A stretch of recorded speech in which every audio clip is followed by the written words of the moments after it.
Oh, come let us adore. Oh, come let us adore. Oh, come let us adore Him, Christ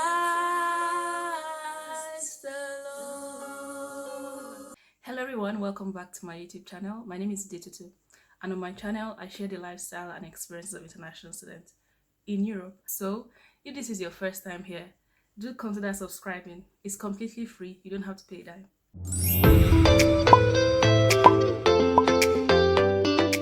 I recently received an email from someone asking me what were the things that she should pack in her bag. So today I'm going to answer that question so everyone benefits from it. Today we're talking about what's in your bag. What should you pack as an international student coming to a foreign country to further your studies? So today's video is going to answer those questions. Most airlines have an allowance of 223 kg luggages and one carry-on bag, which would be about 9 kg. So what you want to do is to make sure you make the best use of the space that you have been allocated. Since you're coming to study, it makes sense to have some stationery. Now, I'm not saying you should pack all your books or pack all the pens that you have. Buying 6 pens is just sufficient. You don't need a notebook. You can always get a notebook here. A notebook, the last time I checked, costs about 55 cents at Teddy, and it's going to last you for the whole semester. And besides, most professors provide their slides to their lectures online on different portals that the university uses. So you might want to consider trying to learn to study with your laptop and use less paper when you start your studies. Just saying. The question you should ask yourself is, all those traditional attires that you're packing, would you really wear them?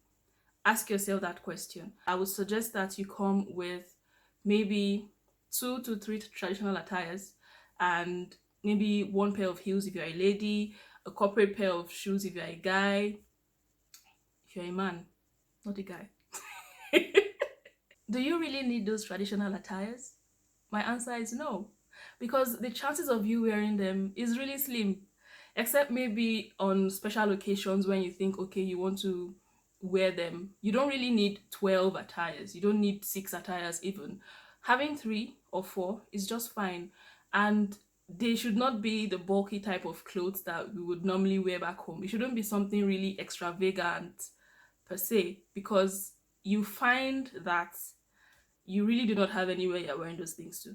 So a few pieces of Ankara tops or short dresses, long dresses, if you prefer those, right? For men, you should have a complete attire. Just come with a simple traditional attire that you can just wear occasionally.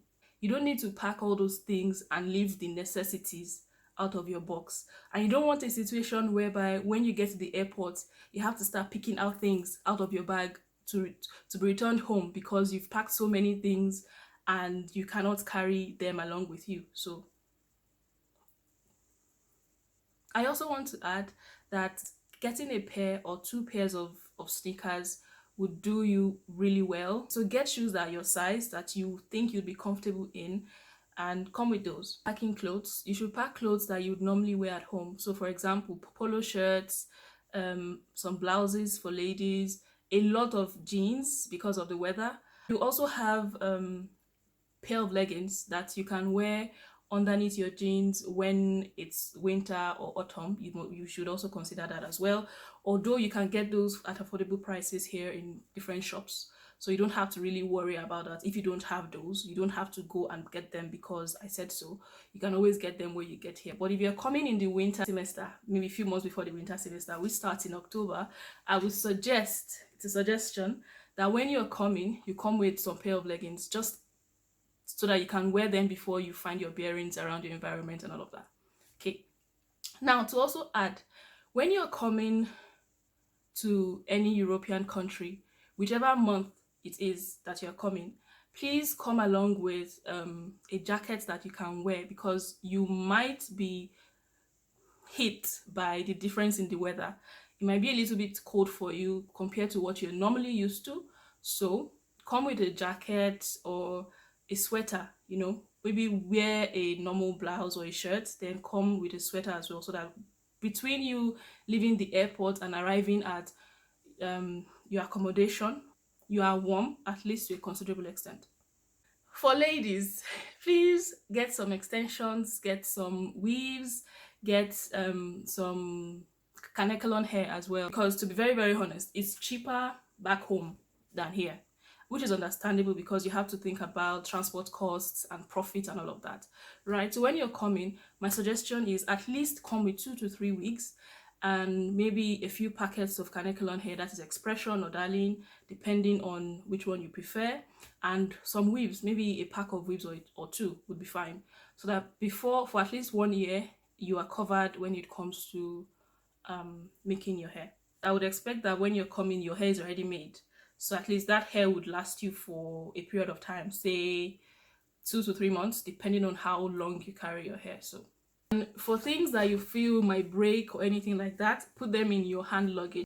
So your laptop, your tablets, your essentials, okay, you should put them in your hand luggage, the bag that goes with you into the plane that you put in the overhead cabin. For any other thing, for example, your food items, some clothes, your jeans and all of that, those ones can go in the big boxes, which are usually about 23 kg per box, and they go into the cargo hold. So you don't have to worry about those ones. You don't see them until when you arrive at your destination anyway. So anything that's in your hand luggage should be the things that you would need upon arrival in case of anything. So for example, your admission letter, your document copies actually, and some pieces of clothes that maybe would last you about a week, so tops, shirts, underwear, toiletries, maybe a book if you are into stuff like that, a book that you can read on the flights as you travel.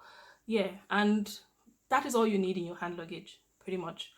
You cannot put a lot of liquids in your hand luggage. You have only the allowance to take 100 ml, I think it's either 100 ml or 150 ml. I'm going to confirm that and put that on the screen just to confirm. I think it's 100 ml though per packaging. So if you have perfume, it should not be more than 100 ml, and everything should be in one single packaging. So you pack everything in a Ziploc bag, okay, and that is all you need for your hand luggage. The last but not the least, food. Now,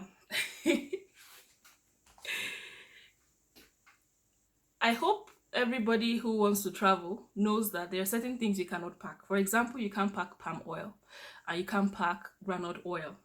Even though they tend to be expensive here, you also have to understand the fact that it's not cheap to source for them. So these people who are selling them also have to make some money. They also have to make profit from what they are doing, because it's a business, and that's the that's the essence of establishing a business, to make profit. I believe when you start earning in euros, you start to think in euros, and the difference would not really matter to you over time, obviously. But it's understandable that the first few months you get here, when you start to buy things, you think in naira. For example, if you want to buy if you want to buy something and they tell you it's 5 euros, you're already multiplying 5 euros by the exchange rate in naira, and that would not help you. Take it from me, it would not help you, because if that happens, you would realize you are not going to buy anything, and you not buy anything, you're going to starve. So try as much as possible to acclimatize yourself with your new environment when you get here. Forget about naira when you get here. Forget about it. Just think in euros. Okay? That being said, I like this hair. When you're packing your food, you should know you can only pack dry foods. Check online for specific restrictions when it comes to transporting meat. Depending on the airline you're traveling with, some of them have restrictions when it comes to the things you can travel with. So some of them will not allow you to travel with meat. So I'll suggest when you buy your ticket, check with the airline, make sure it's okay for you to travel with meat. Some people might want to grill some meat and pack it along with them and all of that. That's fine if that's what you want to do. Please, you don't need rice, you don't need spaghetti. You can get all those things here at cheap and affordable prices. Also, some native meals like poundo yam, gari, um what other thing do we eat? Amala, semo, you know, all those things. It may be a packaging of 1 kg or 2 kg, but measure it according to what you think would be sufficient for you for at least a month or two. Because again, also have to put into consideration that that is not the only thing you are going to be eating when you get here. Yeah. You also should consider coming along with condiments. So condiments, by that I mean seasoning cubes like Maggi, no, or anything like that. A few packagings is also fine, so that you have enough before you start thinking about where to get these things from. Because again, you might want to consider prices from, okay, where do I get this? Is this African store or this Turkish store cheaper than this one? So you weigh your options. Again, the things you're packing should not be limited to the things I've mentioned. For example, I'm Yoruba, so that's why I mentioned typically Yoruba meals. Or if you are Igbo, for example, you might want to pack certain things. Always make sure that they are in their dried state. I'm considering including a food substitute section on my channel. So if you think that'll be helpful to you, please leave it down in the comment section below, and I'll be sure to do that as well. Yeah, so this is the end of my video. Like I always say, I'm saying that again, if you're an international student and you have some experience that you think will be beneficial to people who are coming to Germany or whichever other country in Europe, please send me an email at seyiotegbayo@gmail.com here up on the screen, so that we can fix a mutually convenient time to have a conversation about it so everyone would learn from it. And if you have any questions, also send me an email. And if you have suggestions about certain things that you think would be relevant to people, or you think you want answers to, you can send me an email as well, or comment down below. I'll make sure to shoot a video about it. So till my next one, bye.